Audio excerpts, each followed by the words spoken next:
C'est un projet qui est né de façon un peu informelle à cause d'un échange avec une personne de l'ADAPI qui parlait de partenariat, etc. Et moi, dans mon métier d'animatrice, je me suis dit qu'il y avait peut-être quelque chose à creuser entre le réseau des élus, la MSA et ce partenaire qu'est l'ADAPI. Nous, en tant qu'animateurs MSA et notamment avec les élus, on a aussi envie de prévoir de nouveaux projets. On a un réseau d'élus qui est actif et on a vraiment envie que ce réseau soit visible aussi et qu'on reconnaisse à la fois ses qualités et ses valeurs.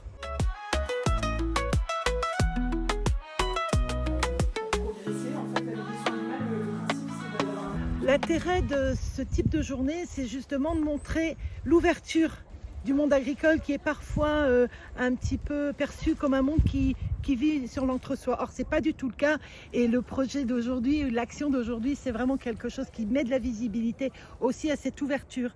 Et puis, ça donne du lien entre les salariés des ZAD, qui sont des gens qui ont aussi des capacités et peut-être à terme de proposer et d'envisager plus facilement une mixité dans l'embauche ou dans le travail, d'avoir aussi dans l'entreprise et notamment dans l'entreprise agricole des salariés qui aujourd'hui ne sont pas encore accueillis régulièrement dans des structures de ce type-là.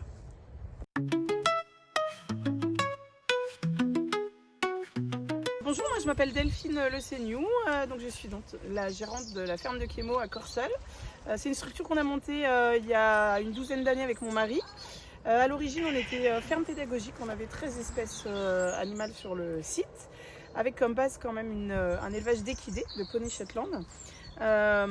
Depuis cet été, on a décidé de recentrer un petit peu les activités autour des équidés essentiellement, poney, ânes, chevaux, suite à des formations que j'ai pu faire dans les années précédentes autour de l'éthologie, des sciences équines et tout ce qui est du comportement du cheval.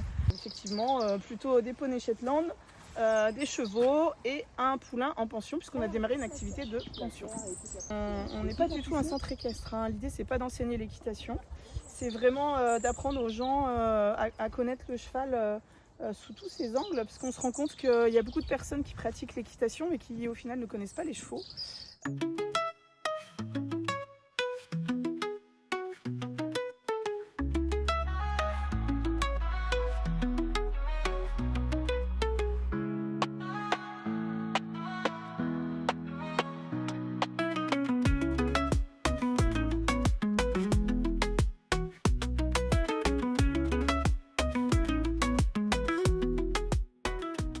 C'est Marie-Christine Lecrubière qui est venue me chercher.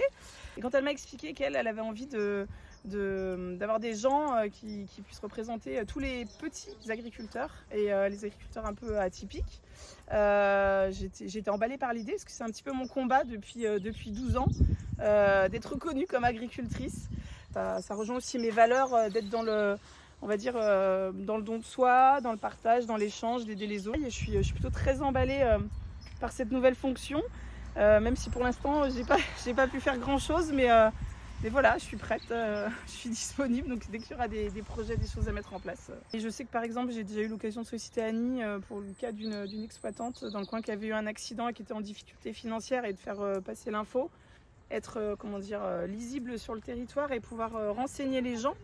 Je me rends compte aussi, je suis double active et je suis enseignante, je suis formatrice dans l'établissement agricole La Ville d'Avie à Quessoy.